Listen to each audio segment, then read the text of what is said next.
ஆண்டவரே, சிலுவையிலிருந்து 4ஆம் முறையாக நீர் பேசுகின்றீர். என் இறைவா, என் இறைவா, ஏன் என்னை கைவிட்டீர் என்று புலம்புகின்றீர். இதுவரை 3 விதமான மக்களிடம் பேசினீர்.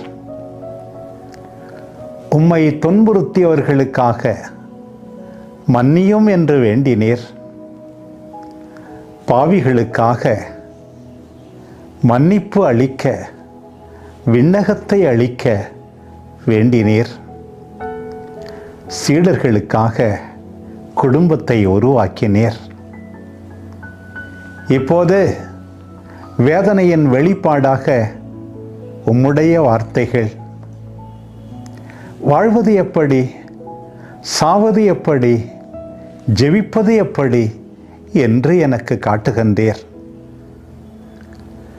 சிலுவை யோவான் அவர்கள் கூறுவது போல, ஆன்மாவின் இருண்ட இரவாக அந்த நேரம். உள்ளார்ந்த அமைதி இல்லை, வலிமை எதுவும் இல்லாத வேளை, ஆறுதல் எதுவும் இல்லாத நிலை. தந்தையின் பிரசன்னத்தை உணர இயலவில்லை.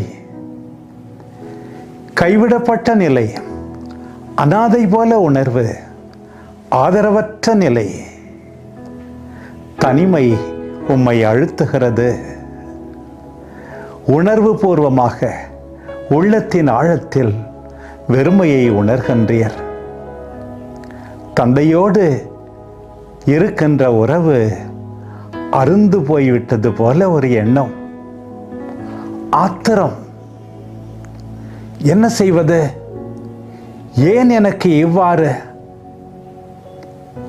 என் இறைவா, என் இறைவா, ஏன் என்னை கைவிட்டீர்? எத்தனையோ சூழ்நிலைகளில் எங்களில் எத்தனையோ பேர் இப்படித்தான் புலம்புகின்றோம். ஆண்டவரே, கருக்கலில் விடியற் காலையில் நீர் ஒவ்வொரு நாளும் ஜெபித்தீர். இப்போது மிகவும் இருண்ட நேரம், உம் பாடுகளின் உச்சக்கட்டம். இந்த நேரத்திலும் தந்தையை நோக்கித்தான் குரல் எழுப்புகின்றீர். அடிமனத்தின் ஆழத்திலிருந்து உணர்வு பூர்வமாக ஜெபிக்கின்றீர். ஒன்றுமில்லை என்று இதை சொல்ல முடியாது.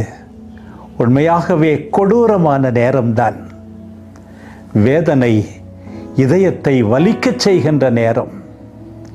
வெறுமை, வேதனை, கைவிடப்பட்ட நிலையில் எல்லாவற்றையும் வெளிப்படுத்துகிறீர். ஆண்டவரே, எங்கள் அடிமனத்தின் உணர்வுகளை நாங்கள் ஒழிக்காமல் இருக்கச் செய்யும். எங்கள் அனுபவங்களை நாங்கள் மறைக்காமல் இருக்கச் செய்யும். ஆண்டவரே, எங்கள் ஒவ்வொரு ஜெபத்திலும் யதார்த்தம் வேண்டும், ஆழம் வேண்டும் என்று எங்களுக்கு காட்டுகின்றீர். படைத்தவரை நோக்கி உரிமையோடு கூப்பிட நாங்கள் தயங்கக்கூடாது தானே? என் கடவுளே, என் கடவுளே என்று சொன்ன உம்மை நினைவு கூறுகின்றோம். நாங்கள் அனுபவிப்பதை, இக்கட்டான சூழலை எடுத்து கூற விழைகின்றோம். ஆண்டவரே, பூசி மெழுகாமல் உண்மையோடு செயல்பட எங்களுக்கு கற்றுத்தாரும். வலிக்கிறது இதயம், என்ன செய்வதென்று தெரியவில்லை. எப்படி தொடர்ந்து நம்புவதென்று எங்களுக்கு புரியவில்லை. நீச்சல் தெரியாமல் கடலில் மூழ்குவது போல பல நேரங்களிலே இருக்கிறது. எங்கள் வேதனையில், சோதனையில் தைரியத்தை தாரும். துன்புறும் போது இன்னும் அதிகமாக தந்தையை நோக்கி கூக்குரலிட எங்களுக்கு கற்றுத்தாரும். தந்தை கேட்காத அழுகுரல், புலம்பல் எதுவுமே இல்லை.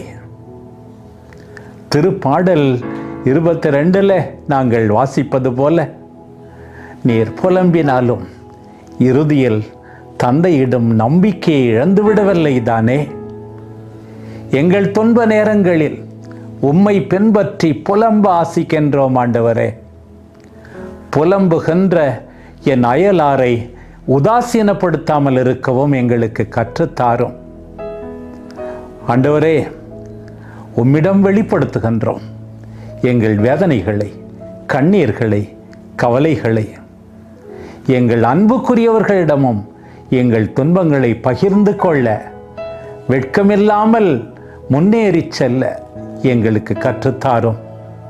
எல்லாவற்றை விட அதிகமாக ஒவ்வொரு நாளும் எங்கள் துன்ப துயரங்களை உம்மிடம் ஒப்படைக்க எங்களுக்கு வழிகாட்டும் சாமி.